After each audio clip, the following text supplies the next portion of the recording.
estarmos juntos novamente aqui na casa do Senhor para mais um momento de crescimento e edificação através da nossa escola bíblica dominical, uma escola que forma cidadãos dos céus.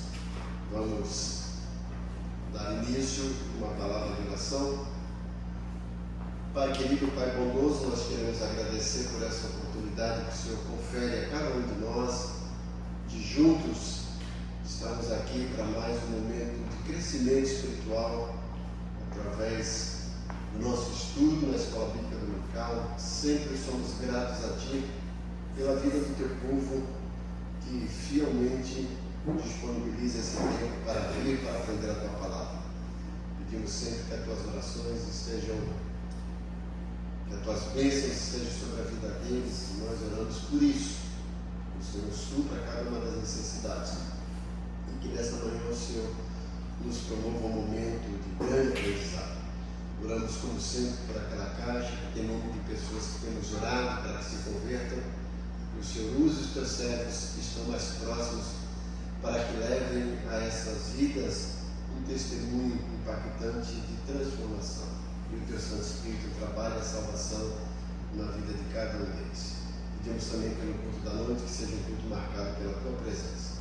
Tudo isso nós apresentamos diante de Ti, agradecidos no nome de Jesus. Amém. Continuando aqui o nosso estudo, na página 20, estamos falando como desenvolver convicções bíblicas. Semana passada o pastor Kleber trabalhou um pouquinho, paramos ali no item 5, né? Significar mordomia, e aí foi lido 1 Coríntios 4:2. Mas recapitulando, para que a gente desenvolva convicções bíblicas, o Dr. Jerry White, do curso Conflitos da Vida, nos orientou para que a gente faça para cada um de nós mesmos, né, algumas perguntas-chave. Ele listou aqui 11 delas, né? Não significa que essa lista termine em 11, tem mais, mas ele simplesmente listou 11. Primeiro, a Bíblia condena tal atividade? Então, a primeira coisa, se a Bíblia condena, esquece. Então, já nem faz, já nem pensa em alimentar a sua mente com aquilo, esquece. Se a Bíblia não condena, aí a gente vai para outras coisas. Outra aqui, ó. Prejudicará o meu corpo. Então isso vai fazer mal para o meu corpo? Lembra que Paulo fala na 1 Coríntios 6, 19 e 20, que o nosso corpo é templo do Espírito Santo. Então nós temos que pensar nisso. A Bíblia não condena, joia, mas vai prejudicar o meu corpo? Então esquece, também não faz. Terceira pergunta, vai prejudicar a minha mente? Porque tem coisas que necessariamente não prejudicam o nosso corpo, a parte física, mas prejudica a nossa mente, o nosso desenvolvimento cognitivo. Prejudicou? Deleta, certo? Quarto passo, ficarei escravizado? E aí está lá, 1 Coríntios 6, 12. Veja que Paulo vai dizer, e na carta aos Coríntios, né? Todas as coisas que são lícitas, ou seja, eu posso fazer todas as coisas, agora me convém? Se não convém, aí ele continua, todas as coisas me são lícitas, mas ficarei escravizado, me deixarei dominar? Então, se está te escravizando, dominando, esquece. Principalmente quando diz respeito a dízimo, né? E aí terminou aqui no 5, né? Significará boa mordomia? Então, quando a gente pensa em mordomia, existe até um conceito errado, está na mordomia aí, né? E pensa que mordomia é boa vida, e na realidade não é isso. A palavra mordomia vem do termo grego oikonomos, que dá a ideia do mordomo, como a gente vê lá em Gênesis 39, José. Mordomo é uma pessoa que é encarregada dos bens do seu senhor. Veja, os bens não são dele, é do Senhor dele. E se fala que ele tem o Senhor, significa que ele é servo, escravo desse Senhor. Então, e aqui está dizendo, vai significar boa mordomia, ou seja, eu estou exercendo a minha função de administrador daquilo que Deus me deu, opa, estou bom, senão deleta, certo? E agora, o item 6, isso que eu vou fazer, isso que eu penso em fazer, vai glorificar a Deus? Aí vamos para os dois textos. 1 de Coríntios 10, 31, leu o diácono Adelso, e Filipenses 1, 20, lê Márcia Cristina.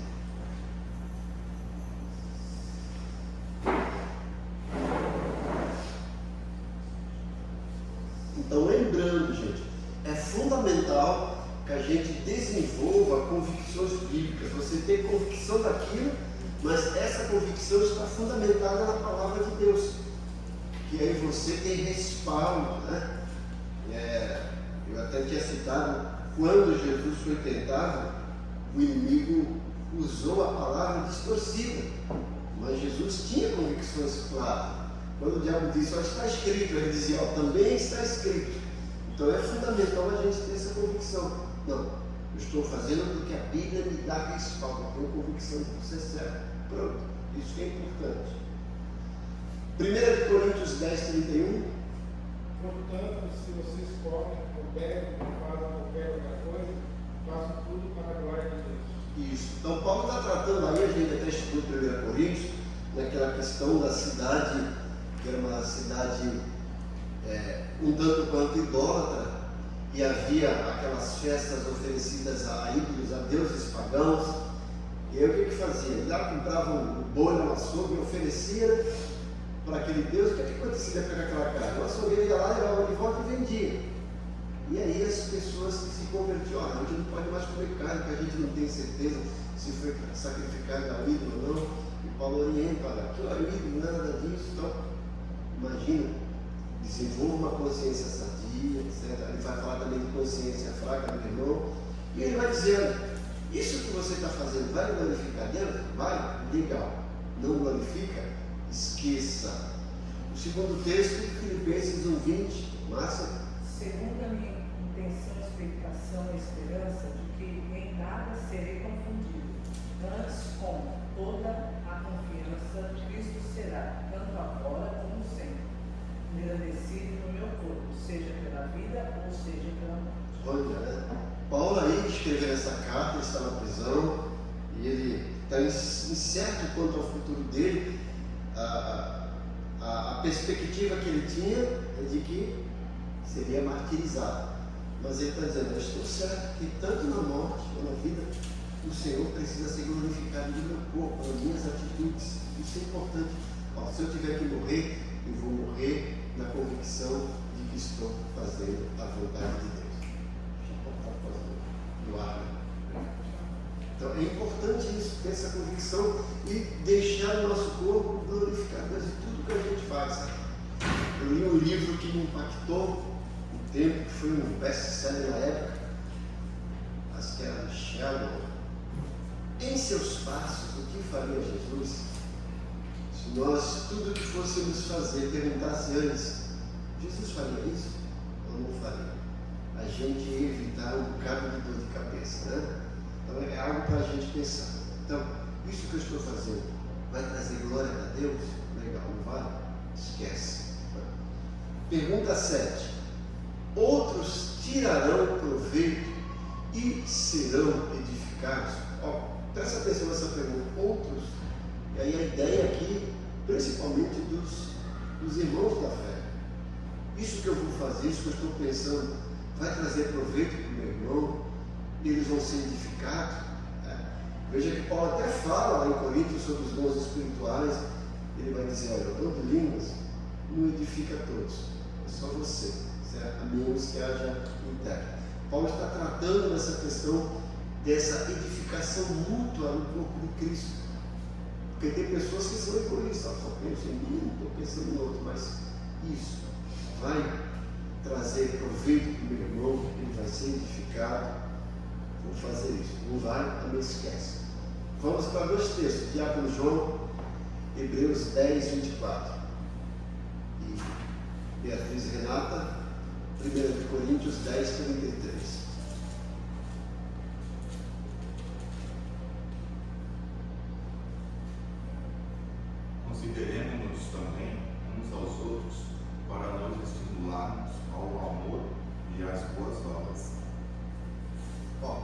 consideremos uns aos outros. Eu preciso ter consideração pelo meu irmão, nesse convívio, né? De considerar, de entender que ele é importante na minha vida, que Deus colocou ele ali para que eu edifique ele, para que ele me edifique. Então é importante isso. Considere uns aos outros. E tudo isso deve ser recheado, baseado no amor. Tinha uma pergunta na Bíblia, logo no começo, que eu falo que foi uma pergunta mal criada, mas serve para nós de reflexão. Deus está perguntando lá para Caim sobre Abel, e qual foi a resposta mal criada dele? Porventura sou eu o guardador do meu irmão? Ele é Deus. Estou nem aí para ele que se vire. Porventura sou eu o guardador do meu irmão? A resposta correta a essa pergunta é sim. Você é o guardador. Não quer dizer que você é o dedo duro, chilando, que está lá para apontar o erro. Se preocupar com o meu irmão para ele não tropeçar. Se preocupar para ver se ele está necessitando de alguma ajuda, eu preciso ajudar. Aí eu gosto, acho que procura isso em Isaías 43:7, é um texto que eu gosto. Um ao outro ajudou e ao seu companheiro disse: ser forte. Veja se é esse. Antes do 10:33 que havia lá, né?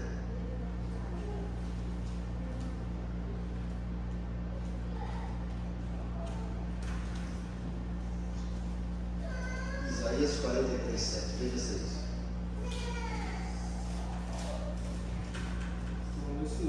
Não. Um ao outro ajudou, o seu companheiro disse ser forte. Deve ser Isaías 41, 43, não sei, 43, mas está por ali, né? Um ao outro ajudou, o seu companheiro disse ser forte. Procure aí, tem Google lá, vai. Mas Bia, lê 1 Coríntios 10:33. Assim como também eu procuro agradar a todos em tudo que faço. Não faço apenas o que é melhor para mim, faço o que é melhor para os outros. A fim de que muitos sejam salvos. Que texto lindo! Presta atenção nessa versão da Bíblia. Lê de novo, Bia. Assim como também eu procuro agradar a todos em tudo que faço. Dá uma pausa aí.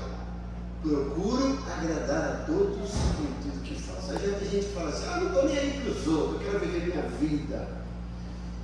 A gente tem que entender que nós não somos escravos dos outros, que a gente também não tem que moldar a nossa vida pelo que os outros pensam. Mas, no que for possível, agrade. Mais à frente, eu acho que Tiago vai dizer assim: no que for possível, tenha paz com todos. Depois também mais à frente ele fala assim: buscai, pois, a santificação, né, e a paz com todos, a paz com os homens e a santificação com Deus. Isso é importante. Continua a ler. Não faço apenas o que é melhor para mim, faço o que é melhor para os outros, a fim de que muitos sejam salvos. Está vendo? Paulo está preocupado com a salvação dos outros. Ele fala assim: eu estou fazendo nada pensando em mim próprio, mas pensando também nos outros. O meu objetivo é que eles sejam salvos. Porque muitas pessoas às vezes têm dificuldade de serem salvos pela nossa má conduta, pelo nosso mau testemunho. Não sei se vocês lembram, toda vez que eu oro pelaquela caixinha, a minha oração é para que Deus use as pessoas que estão mais perto para que levem um testemunho pessoal de vida, né? Através desse testemunho, essas pessoas serão salvas. A nossa vida fala mais alto que a nossa postura. 41:6. 41:6. Isaías 41:6. Isaías 41:6. É isso mesmo, né? Um ao outro ajudou e ao seu companheiro disse: ser forte. Está ajudando o outro, mas está animando para ser forte. É importante. Então eu trabalhando num lugar, aí uma pessoa chegou para mim assim: quando você aparecia aqui, eu pensava que você era um cara metido que vinha para cá e ia causar. Mas olha, você mudou esse ambiente. Você trouxe leveza para esse ambiente. Você é uma pessoa maravilhosa, uma pessoa linda por dentro. Aquilo, me encheu de alegria. Sem ficar falando: você precisa aceitar Jesus, tal. A gente pode e deve falar também. Mas veja que o nosso testemunho de vida fala mais alto do que as nossas palavras. Então a gente ganha as pessoas pela nossa conduta. Aí você chega lá, até recentemente eu vi um carro, o camarada foi fazer café lá, ele tem alguma dificuldade aí, deixou cair café lá, estava sujo. Aí outra pessoa já chegou cedo assim, quando olha aqui, já saiu gritando, tá bem, tá acabando o café aí, aquela gritaria toda, todo dia. Aí eu falei, calma, o problema é o café que caiu, mas você esqueça que você está reclamando que ele derrubou o café, você devia agradecer porque ele chegou cedo e fez café. Mas o problema é aquilo, peraí, lá, ele viu o rolo, o pano, você viu aqui, acabou o problema. Era isso, não tem mais café jogado lá. E o café estava todo. Mas você, essa não é a sua função. Não é minha função, mas qual é o problema? Eu vou ficar aleijado por pegar o rodo e o pano de chão e secar, primeiro que não fosse minha função. Pronto. E o problema é promover paz. Paulo está dizendo isso, tu procura ver se aquilo que ele vai fazer vai deixar com que as pessoas sejam edificadas, vai trazer salvação. Gente, isso é fantástico.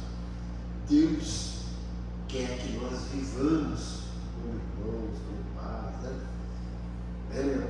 Tem uma frase que fala, Jesus disse, não estou dizendo que é na Bíblia, tá, gente? É uma frase mais baseada na Bíblia. Jesus disse que nos amássemos e não que nos amassemos. É da Mabel. É da Mabel essa? Mamãe disse que nos amasse, que não nos Não, amasse. não que nos amasse, uma bolacha Mabel. É isso. Eu tinha voado nosso tempo. É isso. É bolacha Mabel. Ó, Mabel, quero meu cachê. Jesus disse que nos amássemos, não que nos amassemos. É isso, mas tem um lugar que o cara quer brigar, que acabei com vontade dele pregar. Não, porque eu cheguei aqui primeiro, porque eu estou aqui há tanto tempo. Ele está chegando agora, está se achando. Gente, igreja não é por tempo de chegada na cruz do capial. É um lugar, um ambiente agradável. O Senhor quer que a gente aprenda a viver em união e comunhão. Salmo 133. Como é que essa pessoa vai ler o Salmo 133, né? Ó, quão bom e quão suave é que os irmãos vivem em união, se ela está promovendo discórdia. Não dá. Né? Então nós temos que entender. Igreja é lugar de comunhão, de adoração. As pessoas ali, o Senhor quer que a gente aprenda a viver em comunidade. Se o camarada não consegue viver com o outro aqui na igreja, e ainda está querendo ir para o céu, e vai viver com ele, a gente tem que aprender a conviver aqui. Nós estamos uma espécie de estágio aqui na terra, para ser os verdadeiros cidadãos dos céus. Gente, é um exercício bom, eu chamo isso de mandamentos mútuos. Se você pesquisar, não precisa nem no Antigo Testamento, mas pesquise o Novo Testamento, todas as vezes que vai aparecer a expressão uns aos outros. Lá no Google, né? Ou chave bíblica, dicionário bíblico, uns aos outros, você vai ficar impressionado. Amar uns aos outros, não mudar uns aos outros, né? Considerar uns aos outros, consolar uns aos outros, não mudar uns aos outros, não provoquem a ira uns aos outros, tanta coisa. São mandamentos mútuos. Mas a gente lembra que eu falo aqui que o nosso lema não pode ser aquele cada um por si e Deus por todos? Não. Tem que ser o lema dos 3 mosqueteiros. Um por todos, todos por um. É isso. Então, as pessoas que estão ao meu redor, meus irmãos, vão tirar proveito daquilo que eu estou dizendo, né? Não se apossar, né? Mas vai ser proveitoso para eles, vai trazer edificação. Vou fazer, não esquece. Item 8. Ajudar-me a servir melhor. Ó, gente, presta atenção nesse verbo aqui, né? O segundo, porque tem o primeiro que é ajudar, mas o segundo, servir. Servir. Nós estamos aqui para servir. Não é para ser servido. Jesus disse em Marcos 10, 45, isso. O Filho do Homem veio não para ser servido, mas para servir e dar a sua vida. Então, isso que eu quero fazer vai me ajudar a servir melhor, olha. Servir e melhor. Um serviço de qualidade. Você gostaria de ir num restaurante que, embora a comida seja boa, mas você não é bem servido, você não é bem tratado? Eu não gosto. Às vezes eu e minha esposa, a gente vai numa loja, quando a gente olha, vamos embora. Parece até que a gente não existe. Você tem uma ideia? Uma vez eu deixei de comprar um carro numa concessionária porque eu não fui bem atendido por uma vendedora. Esquece, não vou mais dar em todo lugar. É isso. A gente precisa ser valorizado, bem atendido, e a gente tem que estar aqui sabendo, eu estou para servir. Sou servo de Deus, estou aqui para servir. E eu preciso servir melhor. 1 Coríntios 9, 19, Diácono João, e ainda 1 Coríntios 10, 23 e 24, Diácono Adelso.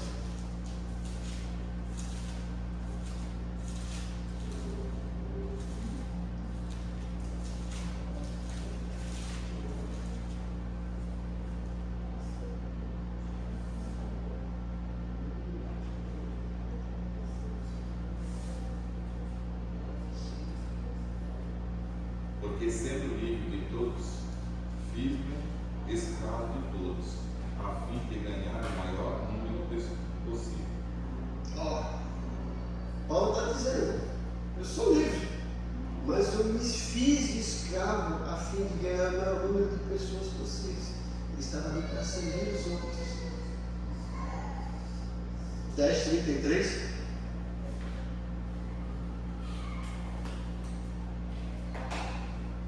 Diácono Nelson? 10:33, né? Não, perdão. 10, 23 e 24. Todas as coisas são lícitas, mas nem todas convêm. Todas as coisas não são lícitas, mas nem todas edificam. Ninguém busca o seu próprio interesse, e sim o do seu próximo. Todas as coisas lhe são lícitas, mas nem todas lhe convêm. Todas as coisas lhe são lícitas, mas nem todas lhe edificam. Ninguém busque unicamente, exclusivamente o seu próprio bem, mas de todos. Estou aqui para servir, para agradar a todos. Certo? A nona pergunta: valerá a pena? É algo para a gente pensar, vai valer a pena isso? Ele me distratou e agora ele vai ver com quantos paus se faz macarrão. Vale a pena entrar nessa briga? Vale a pena causar? Tem gente que é assim. Gente, nós estamos vivendo num mundo que as pessoas já não têm mais paciência, estão estressadas, irritadas no trânsito. Se você levar uma fechada, cuidado, porque às vezes o cara vai atrás de você, né? Tem uns que estão armados, né? Vocês viram cada coisa. Aqui em Santos, o camarada deu uma voadora no idoso, o idoso morreu, coisa banal no trânsito, cada besteira, e a gente está vivendo isso. Isso vai valer a pena? Eu vou ter paz, vou conseguir dormir tranquilo, eu vou conseguir ter um sono relaxante, eu vou me tornar prisioneiro disso? É algo para a gente perguntar. 1 Coríntios 11, 1, Beatriz Renata, e Filipenses 4, 9, Márcia Cristina. Meu filho. Sejam meus imitadores como eu sou imitador de Cristo. Paulo está dizendo, eu vivo aqui querendo imitar a Cristo. Imite a mim também. De tabela vocês estão imitando a Jesus. E aí Filipenses 4, 9. Porque também aprendeste e recebeste e ouvistes, revistes em mim. Isso fazer, que Deus, a paz seja convosco. Olha, gente, que texto lindo. O que vistes, ouvistes, aprendestes em mim, isto praticar. Paulo está dizendo, olha para mim, e façam o que eu estou falando, mas também o que eu estou fazendo, o que eu estou ensinando. Diga, Márcio. É o Bonifácio. Não, foi a lição específica da palavra. Outro dia eu estava indo aqui no Estradão, para lá, eu cheguei perto do semáforo, estava vendo um cidadão pelo meio da pista de Manela, né? Aí tem um carro parado. Ou eu paro, e se eu vou para a pista, eu vou de frente a ele. Aí eu buzinei ele, né? Esse cigarro, né? Bom, aí eu passei e fui embora, mas passei raspando a ele. Aí fui embora. Daqui a pouco ele chega no vidro, voltou e a Daqui ele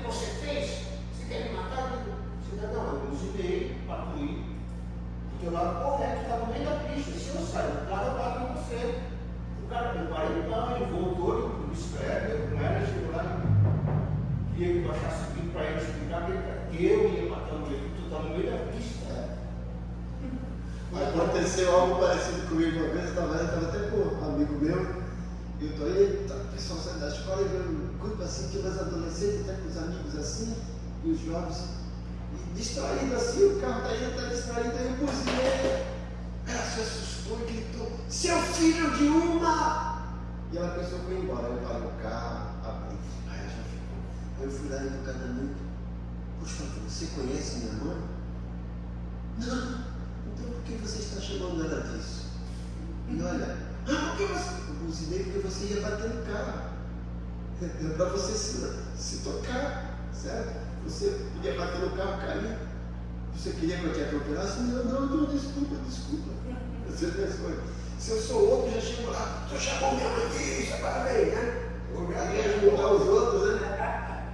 Então, olha, lembra aquela vez que a pessoa, eu dou um boi para não entrar na briga, mas depois dou uma boiada para não sair. Não, tem uma boiada para não entrar, é doido, deixa. Sossega, relaxa.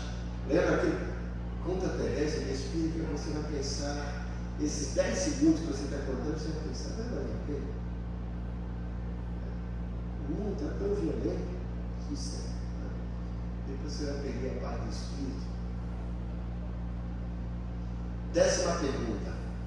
Será uma pedra de tropeço aos outros? Veja quanta coisa aqui eu penso nos outros, né? Mas eu não tenho que viver minha vida pensando nos outros. Não! Mas se cada um pensasse nos outros, as coisas seriam melhores, né? Porque se cada um pensa em si próprio, imagina aqui ontem, nós fizemos aqui a nossa confraternização, certo? Imagine se cada um pensasse só em si próprio. Não estou nem aí, vou comer, os outros que se lascam. Agora, se cada um pensa no outro, eu vou aqui, vou dar para você ver meu irmão, você vir, aí um serve o outro. Que coisa bonita, né? Veja a diferença. E é isso. Eu não posso ser uma pedra de tropeço. Eu tenho que ser uma âncora, um parapeito, um guarda-costas até mesmo, né? Para proteger o meu irmão, para servir. Vamos lá, 1 Coríntios 8:9, dá para ler, pastor Cleber? Romanos 14:21, diácono João. Vede, porém, que esta vossa liberdade não venha, de algum modo, a ser tropeço para os bravos. Paulo escreveu para os romanos. Olha, perdão, para os coríntios. Não venha, não deixe que essa sua liberdade sirva de pedra de tropeço. Eu sou livre para fazer, mas está tropeçando de mãozinha, que é fraco na fé. Pensa nisso. Tem algumas áreas da vida que nós também somos deficitários ou debilitados. E aí a gente vai precisar da ajuda do outro também. Romanos 14:21. É bom não comer carne, nem beber vinho, nem fazer qualquer outra coisa com que tenha um irmão que venha tropeçar, ou ofender, ou enfraquecer. Mais uma vez, Paulo trabalhando com aquela questão lá das pessoas que se converteram. Vou comer carne, que eu não sei se a carne é sacrificada. Olha, vi Paulo falar, vamos fazer isso para não tropeçar o irmão. Pense, meu irmão. Né? Veja que ele é mais importante para você do que aquele cálice de vinho que você gostaria de comer, do que aquele pedaço de carne. Não vale mais do que aquilo. Se você quer fazer, você sabe que vai escandalizar e vai enfraquecer a fé dele, mas quando ele não tiver, isso. Posso fazer um adendo no versículo abaixo do que ele leu, 23 aqui? Pode. Posso ler? Ele leu no 21, né? Como você 21. Vou ler o 23, tá? Mas aquele que tem dúvida é condenado. Se comer, não estou falando comigo. Porque o que faz não provém da fé. E tudo o que não provém da fé é pecado. Olha que texto complicado, né? De você trabalhar isso com as pessoas. Porque Paulo está falando aqui para os romanos, lembrando que Roma é uma cidade completamente libertina, né? E tinha os seus problemas de comportamento, né? Libertinagem. Aquilo que não provém da fé é pecado. Por isso. E isso causa, às vezes, uma confusão nossa, dúvida. Eu tenho que ter fé para fazer isso, eu tenho que ter fé para fazer aquilo, eu preciso orar para fazer aquilo. O que Paulo está dizendo, quando a gente vai ver fé na Bíblia, tem fé de salvação, tem fé de fruto do Espírito, tem fé de dom espiritual e tem fé que é aquilo que eu creio, conjunto da verdade. Então, se aquilo que eu for fazer não vem da fé, da crença que eu tenho que é a palavra de Deus, esquece. É isso que eu estou falando. Isso afundila bastante. Né? Isso. Então, a questão da você estava falando se Jesus faria, né? Isso. Devo fazer? A questão é essa. Né? Não é só se tem um versículo falando que é pecado. Provém da palavra ou não provém? Se não provém, olha aí já, joia, obrigado. E aí a 11ª pergunta aí, gente. Será o melhor? Isso que eu vou fazer vai ser o melhor para mim, o melhor para Deus, o melhor para a igreja, o melhor para a minha família, o melhor para o meu irmão? Pensa a respeito. Aí vamos para Filipenses capítulo 1, versículos 9 e 10, Diácono Adelson. Eu também faço esta oração, que o amor de vocês aumente mais e mais o conhecimento e a percepção. 9 e 10. Para que vocês aprovem as coisas excelentes e sejam sinceros e inculpáveis para o dia de Cristo. Para que vocês provem as coisas excelentes.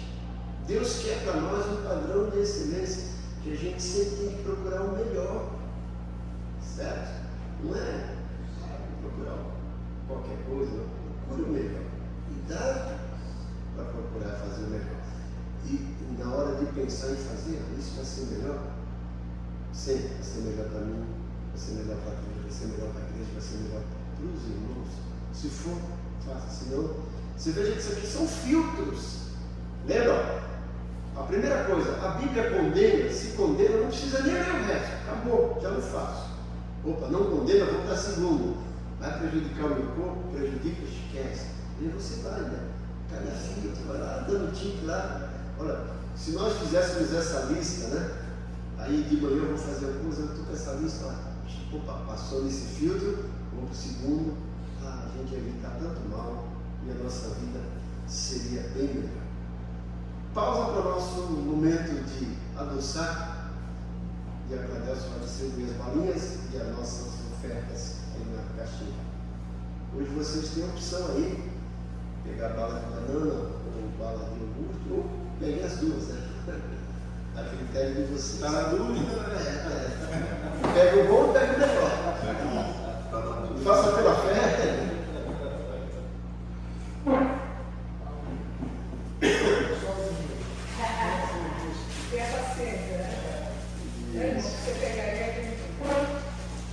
Enquanto isso, lembrando, gente, hoje à noite, às 18 horas, nós teremos o nosso grande culto de louvor e adoração a Deus.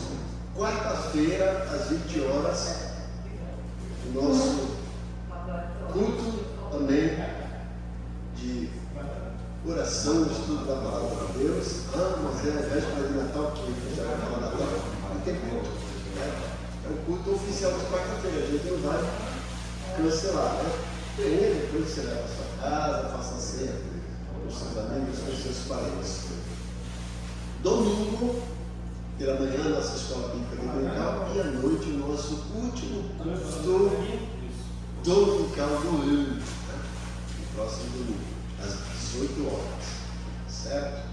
E lembrando, a gente vai passar a data para vocês, janeiro, nós teremos aí 12 dias de oração. Eu vou escalar cada dia, um vai ficar responsável, 12 dias de oração, cada dia representando um mês de 2026. São as nossas atividades aí até o final do ano. E tivemos a nossa confraternização hoje, foi muito bom, né? Como diz o João, quem não veio perdeu, né, irmão? Aqueles que não puderam vir perder. Foi bom mesmo, gostoso. Bom, depois de tudo isso, gente, eu posso acrescentar mais uma coisa? Eu posso. Procure conselho.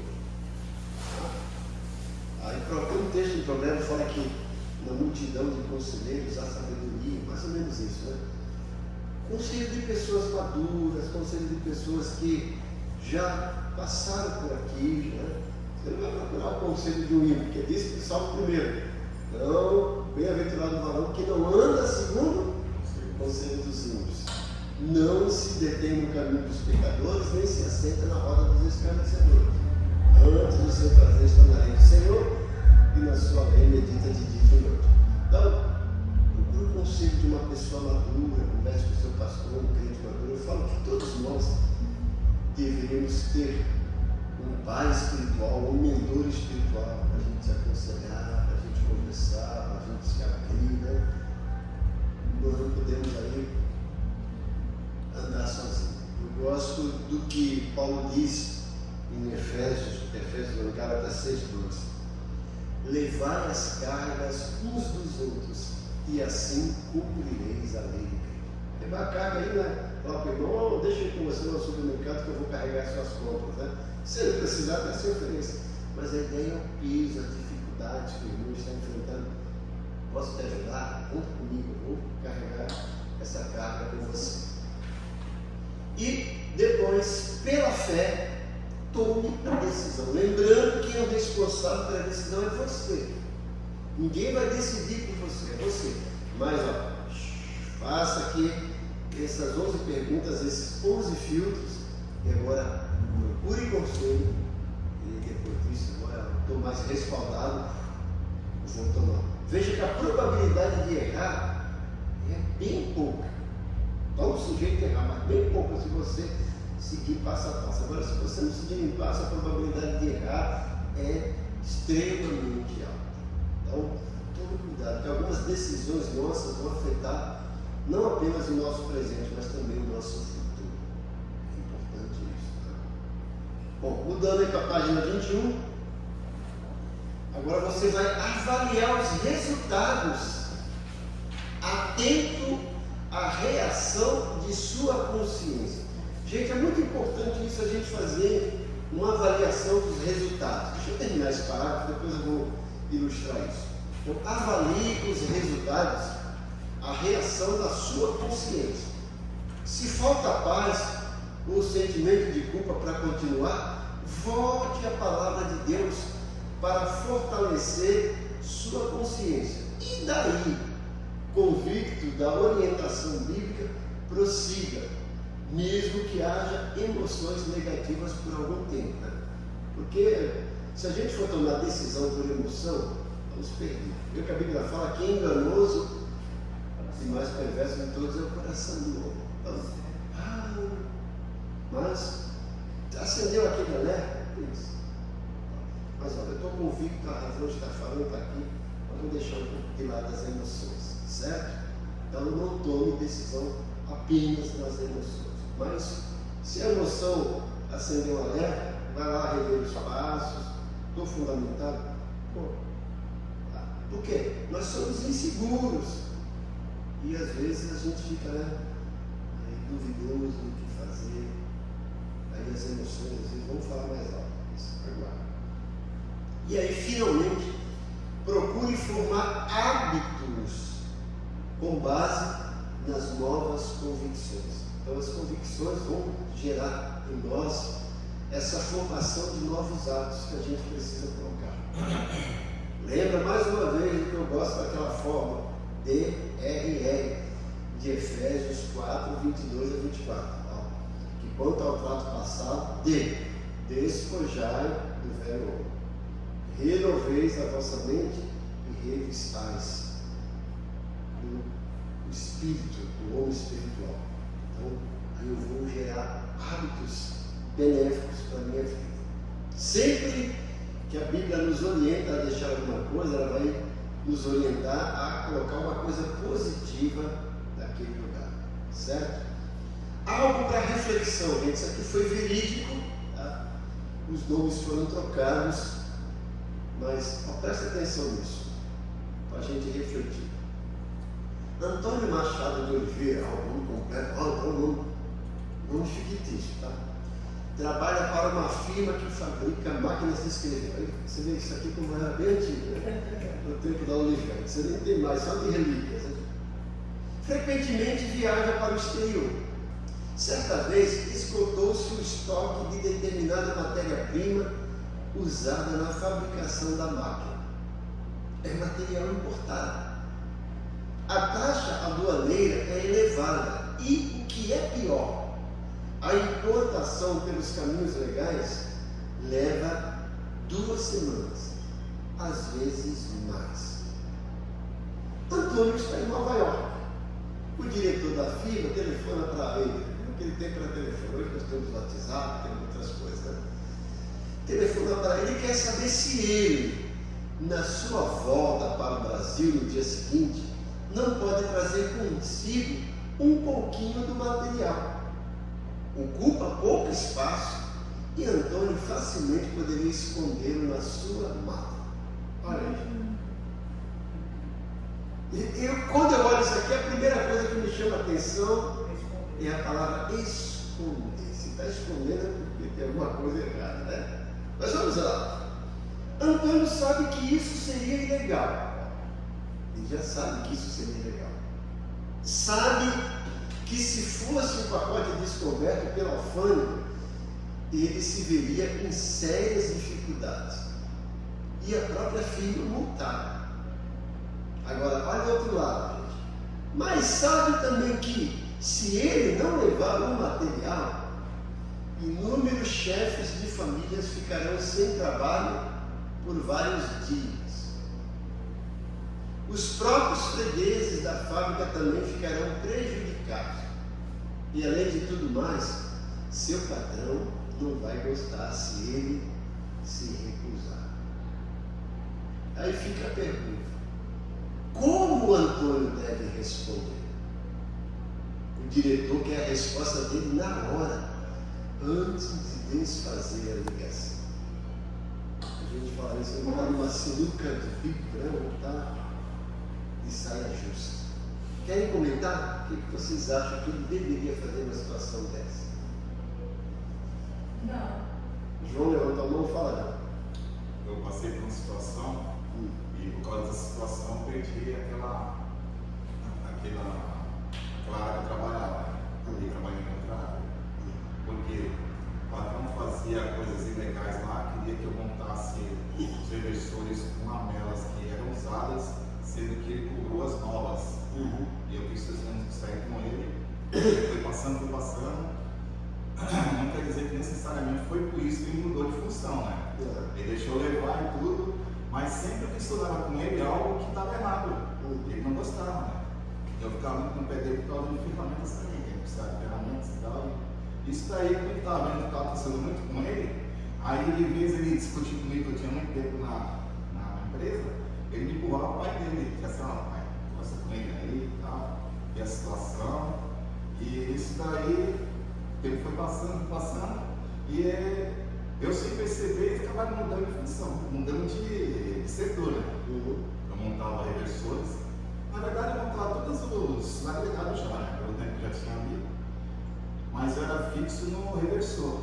Quando tinha falta de outros que estavam em câmbio, em motor, eu ia lá e fazia, mas a minha área bem especializada era reversor. Tanto é que a gente viajava muito para fora, para Bahia, você até lembra, né? Eu viajava para Bahia, viajava lá para o Mato Grosso. E nisso aí, sem eu perceber, eles me mudaram de função, né? Mas por quê? Aí eu fiquei pensando, acho que assim, por quê? Porque ele queria fazer as coisas ilegais e eu estava questionando com ele, né? Então acabei indo para outra área, mas ainda até hoje eu trabalho fazendo função na área de reversão marítima também, né? Então, por isso eu acabei mudando de setor. Mas eu acho que foi por causa disso. Fala, Márcia. Não, eu falaria não, pastor. Mesmo prejudicando suas famílias, porque eu não sei, né? Cada um tem um pensamento. Além disso tudo que aconteceu com ele, e a mente dele, se vamos supor que ele fosse cristão, que aqui não fala se ele né? Como é que ele ia se entender com Deus? Ele pedir perdão? Deus ia perdoar, óbvio. Mas e ele ia continuar com aquilo na cabeça? E se caso ele não passasse pela família, ele ia ficar. E a família dele? Ah, é tudo. Não, eu ia falar, não. Desculpa, chefe, se eu quiser mandar embora. Hoje eu falo isso com a minha chefe, às vezes aí sabe que até o Francisco já falou para mim, Márcia, para de andar certinho. Eu falei, gente, não é que eu ando certinho, eu não sou certo. Mas o que eu posso fazer, eu tenho que fazer e as pessoas acham isso horrível, horroroso. Tem que fazer o que é certo, não o que os outros pensam. Eu acho que é o que você acalma o teu coração, eu penso assim. Eu trabalhava numa empresa lá, e aí tem o pessoal, às vezes o pessoal vem lá comprando, será que eu não estou? Aí quando eu tocava o telefone, ele já corria, não deixa o crente atender, não. Porque ele sabia o que ele dizia que não. Eu trabalhei um tempo na padaria, o patrão chegava assim, pegava aqueles pão de caralho de um dia para o outro e passava melado por cima. Quando perguntaram, ele fala que é de hoje. Eu falei, não vou mentir. Por favor, não vou mentir. Então eu vou fazer o seguinte, quando perguntar, vou perguntar para o senhor. Esse pão de hoje, seu Armando, está perguntando se esse pão de hoje é de hoje não. Já foi. Eu não vou mentir, ele tinha bem claro para ele. Ele não me demitiu por causa disso. Confiava. Isso é uma coisa, pastor. Os clientes perguntaram para os mecânicos, mas você não é mecânico? Por que você está mandando perguntar lá para o patrão? Ele é responsável por isso, né? Isso. Porque ele só podia falar uma coisa ou falar outra e jogava a bola para a mão dele. A gente tem que aprender isso, né? Mas o que é comentar isso? A gente tem que estar, pela Bíblia, a gente tem que estar disposto a pagar o preço, né? Sim. E algumas vezes é perder emprego, algumas vezes é desagradar alguém que você gosta, algumas vezes é ir contratar o que você quer.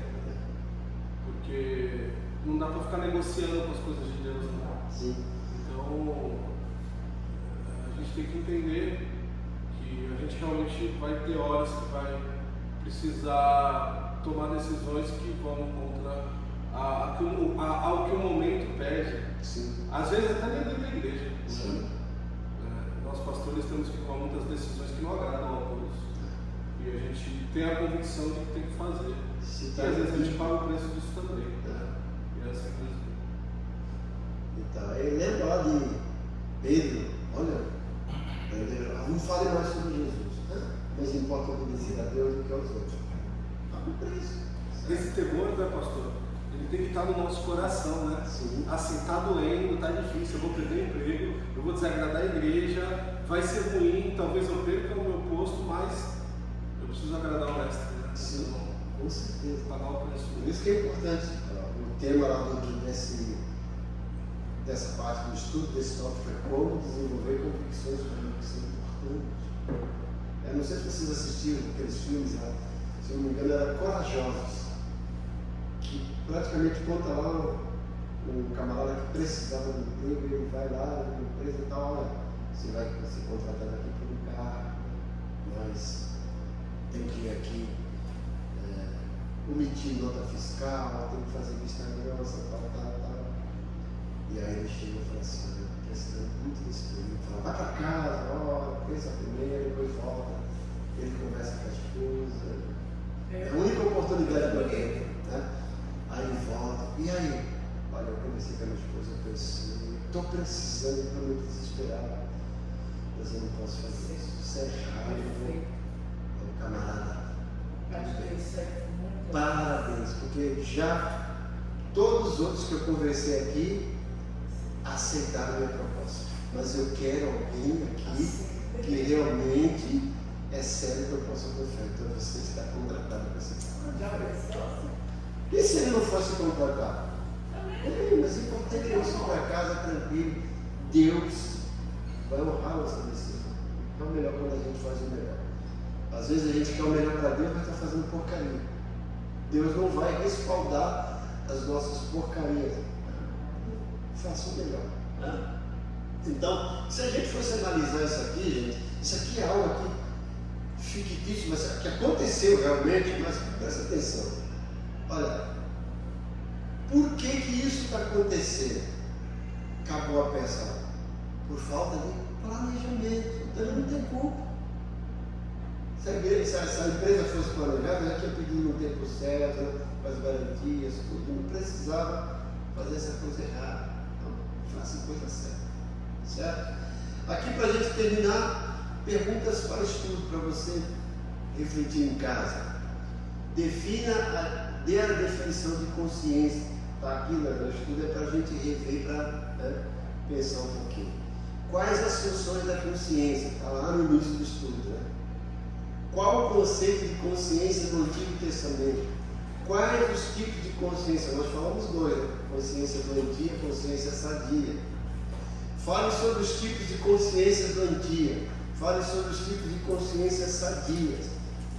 Com o que está relacionado a uma consciência sadia? Cite algumas desculpas, no mínimo 4, que impedem que tenhamos uma consciência tranquila.